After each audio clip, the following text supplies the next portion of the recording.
చంద్రబాబు నాయుడు గారు అధికారం చేపట్టి నెల రోజులు కావస్తా ఉన్న పరిస్థితి. అసలు ఎలాంటి మార్పులు తీసుకొచ్చారు రాష్ట్రంలో, ఎలాంటి నిర్ణయాలు తీసుకున్నారు ప్రజలకు సంబంధించి, అసలు మీ అభిప్రాయం ఏంటండి దీని మీద? మార్పులు కాదన్నా, పాలన ఎట్లా ఉండాలో చూపించినాడు. అంటే ఒక ప్రభుత్వాధినేతగా రాష్ట్రాన్ని ఎట్లా పరిపాలించాలి, సంక్షేమం ఎట్లా ఇవ్వాలి, అభివృద్ధి ఎట్లా ఇవ్వాలి, ట్రాన్స్పరెన్సీ ఎట్లా చూపించాలా, ప్రజలకు మంచి ఎట్లా చేయాలనే దానికి ఒక బెస్ట్ ఎగ్జాంపుల్ 30 డేస్లోనే కనపడతా ఉంది. మొదటగా ఏదైతే పెన్షన్కి సంబంధించి అసలు పెన్షన్ పెట్టింది తెలుగుదేశం పార్టీ అన్నా నందమూరి తారక రామారావు గారు.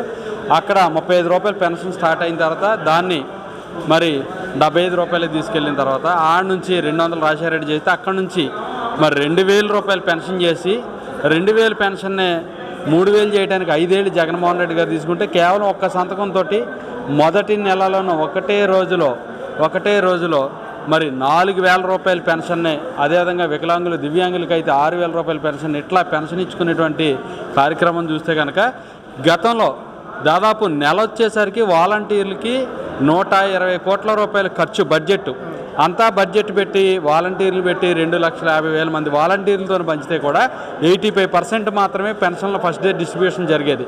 కానీ చంద్రబాబు నాయుడు గారు సచివాలయ సిబ్బందితోని తెలుగుదేశం పార్టీ కానీ కూటమి నేతలతో కానీ కోఆర్డినేషన్ చేసుకుంటే ఫస్ట్ డేనే 95 స్ట్రైక్ రేట్ తోటి మరి పెన్షన్ డిస్ట్రిబ్యూషన్ అనేది జరిగిందంటే ఇది ఒక చరిత్ర. అట్లాంటి చారిత్రకమైనటువంటి సంక్షేమాన్ని అందించినటువంటి పరిస్థితి ఒక పక్క ఉంది. రెండో పక్క చూస్తే కనుక ఏదైతే పట్టిసీమ వృధా అని చెప్పానని, పట్టిసీమ నీళ్లతోనే కాలం గడిపినటువంటి పరిస్థితిలో పోలవరం 21లో పూర్తి చేస్తాను, 22లో పూర్తి చేస్తామని, 23లో పూర్తి చేస్తామని, 24లో పూర్తి చేస్తాను, ఆఖరికి ఎప్పుడు పూర్తి చేస్తామో తెలియదు అనేటువంటి పరిస్థితిలో ఉన్నటువంటి నేపథ్యంలో చంద్రబాబు నాయుడు గారు మొదటి క్షేత్ర పర్యటన పోలవరం నుంచే చేయడంతో పాటుగా పట్టిసీమ నుంచి ఈ రోజున నీళ్ళు ఇచ్చినటువంటి పరిస్థితి ఉంది, పురుషోత్తంపట్నానికి నీళ్ళు ఇచ్చినటువంటి పరిస్థితి ఉంది, తోటపల్లి ద్వారా నీళ్ళు ఇచ్చినటువంటి పరిస్థితి ఉంది. వీటితో పాటుగా ఏదైతే వారు చెప్పినటువంటి విధంగా సంక్షేమం అభివృద్ధి ఏదైతే చెప్తా ఉన్నారో అమరావతి పరుగులు పెడుతున్నటువంటి పరిస్థితి ఉంది. స్పీడ్ యాక్సెస్ రోడ్ల నిర్మాణం ఈ రోజున పరుగులు పెడుతున్న పరిస్థితి ఉంది. ఔటర్ రింగ్ రోడ్డుకి కేంద్రం నుంచి అనుమతులు తీసుకొచ్చినటువంటి పరిస్థితి ఉంది. దాంతో పాటుగా ఏదైతే ఉత్తరాంధ్రకి మరి గుండెకాయ విధంగా ఉండే విధంగా ఏదైతే అక్కడ సంబంధించి భోగాపురం ఎయిర్పోర్ట్ని ఒక ప్లానింగ్ ప్రకారం ఒక టార్గెటెడ్ వేలో పనిచేసేదానికి మన విజిట్ కానీ, దాంతో పాటుగా ఏదైతే పోలవరం లెఫ్ట్ రైట్ కెనాల్ పనులు పరుగులు పెట్టే విధంగా మొన్న పర్యటన, ఉత్తరాంధ్ర పర్యటన, దాంతో పాటుగా దేశంలోనే మరి ఏషియాలోనే బిగ్గెస్ట్ మెడికల్ హబ్గా ఉన్నటువంటి మెడ్టెక్ జోన్ని పర్యటించి దాన్ని మరి 145 కంపెనీలు 20,000 మంది పైగా ఎంప్లాయీస్ తోటి ఏదైతే దాన్ని పని నడుస్తూ ఉందో దాన్ని ప్రపంచానికి ఒక దిక్సూచిగా మార్చే విధంగా వెళ్ళినటువంటి నేపథ్యం. వీటితో పాటుగా ఏదైతే ముఖ్యమంత్రి గారి విజన్ ఏదైతే ఉందో అమరావతి పోలవరం నిర్మాణాలు పూర్తి చేయడానికి ఎట్లాంటి చర్యలు తీసుకోవాలో ఆ దిశగా తీసుకుంటూ ఓ పక్కన కేంద్ర మంత్రులు 7గురిని ఒకే రోజు కలుసుకుని ప్రధానమంత్రి గారిని కలుసుకుని రాష్ట్రానికి సంబంధించినటువంటి అడుగులు ముందుకేస్తాం. అదేవిధంగా మన కుమారస్వామి గారు స్టీల్ ప్లాంట్కి వచ్చి కూడా ఒక స్పష్టమైనటువంటి హామీ ఇచ్చినటువంటి నేపథ్యం.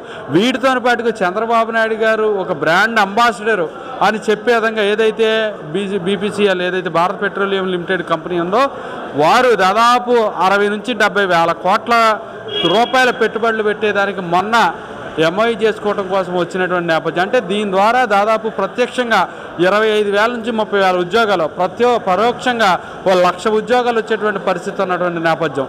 దీంతో పాటుగా మెగా డిఎస్సీ మీద సంతకం పెట్టి దాదాపు 17,000 మెగా టీచర్ పోస్టులకి నోటిఫికేషన్ రిలీజ్ చేయటం. దీంతో పాటుగా 5 ఏళ్ల పాటు హింసలు పడినటువంటి ప్రభుత్వ ఉద్యోగులకి మొదటి తారీఖునే జీతాలు అందించినటువంటి నేపథ్యం. ఇట్లా చెప్పుకుంటూ పోతే నెలలోనే 1 కాదు 2 కాదు 30 పనులు అద్భుతంగా పూర్తి చేసినటువంటి 30 రోజులు 30 పనులతోనే. అంటే పెన్షన్లు చూసుకుంటే చరిత్రలో ఎన్నడూ లేని విధంగా దాదాపు మరి 4,408 కోట్ల రూపాయలతోని ఫస్ట్ మంత్ పెన్షన్ డిస్ట్రిబ్యూషన్ అనేది ఇది ఒక చరిత్ర.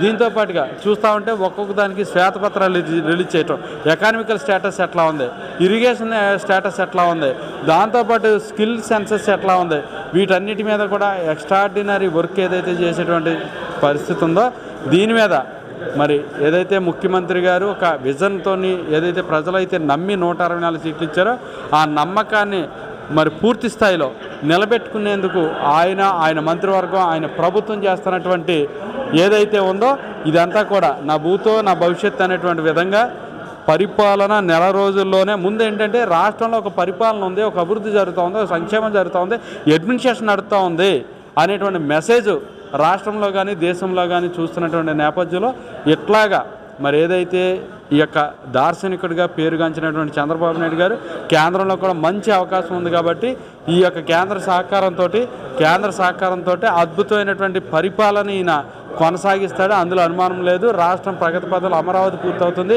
పోలవరం పూర్తవుతుంది. వీటికి వైసీపీ వాళ్ళు చేసేటువంటి దుష్ప్రచారాలు ఏవైతే దుష్ప్రచారాలు చేస్తూ ఉన్నారో ఆ దుష్ప్రచారాలన్నీ కూడా దుష్ప్రచారాలు కానీ మిగిలిపోతాయి, విష ప్రచారాలు కానీ మిగిలిపోతాయి. అందులో ప్రజలందరూ కూడా గమనిస్తూ ఉన్నారు. 5 ఏళ్ళు వీళ్ళు చేసినటువంటిది ఈరోజు ఇసుక ఫ్రీ చేశారు. ఇసుక వల్ల ఎన్ని రంగాలు ఈ రోజున ఊపందుకున్నాయంటే నిర్మాణ రంగం ఒకటే కాదు, దానికి అనుబంధంగా 18 రంగాలు ఊపందుకుని అద్భుతమైనటువంటి అభివృద్ధిని సాధించడానికి ఈ రోజున రాష్ట్రం అంతా కూడా ముందుకు పరిగెడతా ఉంది. ఖచ్చితంగా రానున్న 5 ఏళ్లలో ఒక బ్రాండ్ ఏపీగా దేశ చరిత్రలో ఆంధ్ర రాష్ట్రం అనేది మొదటి స్థానంలో నిలబడుతుంది, అందులో అనుమానమే లేదు. ఖచ్చితంగా ఆంధ్ర రాష్ట్రం అనేది ఏదైతే 2047 ఏదైతే విజన్ పెట్టుకున్నారో ఆ విజన్లో భారతదేశంలోనే అగ్రగామి రాష్ట్రంగా ఆంధ్రప్రదేశ్ నిలబడతా ఉంది.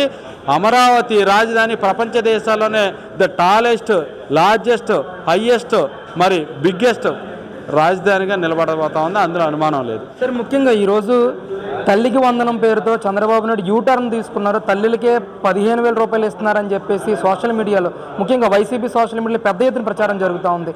అసలు గవర్నమెంట్ జీవో వచ్చిందా ఈ తల్లికి వందనం స్కీమ్ మీద? ఇలా వస్తున్న ప్రచారాలని మీరు ఏ విధంగా చూడాలి? అంత క్లారిటీ అన్న, వాళ్ళకు పని ఏమి లేదు, విషం చెమ్మటం, కులాల మధ్య గొడవలు పెట్టడం, లేకపోతే మనుషుల మధ్యన ప్రాంతాల మధ్యన గొడవలు పెట్టడం, ఈ ఫేక్ ప్రచారాలు చేయటం వాళ్ళ బతుకంతా అదే.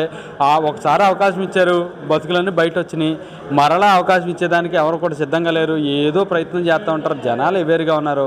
చంద్రబాబు నాయుడు గారికి చాలా క్లియర్గా క్లారిటీగా చెప్పినారు, మీ పిల్లలు ఎంతమంది ఉన్నా కూడా ఒక్కొక్కరికి విడివిడిగానే అమ్మఒడి వస్తుంది, ఏదైతే తల్లికి వందనం కింద వస్తుంది అని చెప్పినారు. దాని కిట్లకి సంబంధించినటువంటి దానికి దీనికి జీవోకి సంబంధం లేకుండా ఊరికే వీళ్ళ సోషల్ మీడియాలో ఏదో పెట్టి జనాలను ఏదో కాస్త ప్రభుత్వానికి వ్యతిరేకంగా తయారు చేద్దాం అనుకుంటున్నారు. ఇది ప్రజలందరూ ఎన్నుకుని 164 సీట్లు ఇచ్చినటువంటి ప్రభుత్వం అన్నా. ఇది అంత ఈజీగా ఎవరో ఏదో ఊరికే సోషల్ మీడియాలోనో ఆ దిక్కుమల సాక్షీల్లోనూ వచ్చేట్లు నమ్మేటువంటి పరిస్థితులు లేరు. అవన్నీ కూడా పటాపంచలవుతాయి. ఇంకా క్లియర్ గైడ్లైన్స్లో అనేవి రాలేదు, వచ్చిన తర్వాత విల్ సీ కింద వస్తుంది అని చెప్పినారు. దాని కిట్లకి సంబంధించినటువంటి దానికి దీనికి జీవోకి సంబంధం లేకుండా ఊరికే వీళ్ళ సోషల్ మీడియాలో ఏదో పెట్టి జనాలను ఏదో కాస్త ప్రభుత్వానికి వ్యతిరేకంగా తయారు చేద్దాం అనుకుంటున్నారు. ఇది ప్రజలందరూ ఎన్నుకుని 164 సీట్లు ఇచ్చినటువంటి ప్రభుత్వం అన్నా.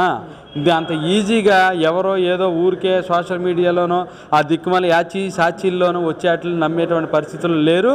అవన్నీ కూడా పటాపంచలవుతాయి. ఇంకా క్లియర్ గైడ్లైన్స్లో అనేవి రాలేదు, వచ్చిన తర్వాత విల్ సీ.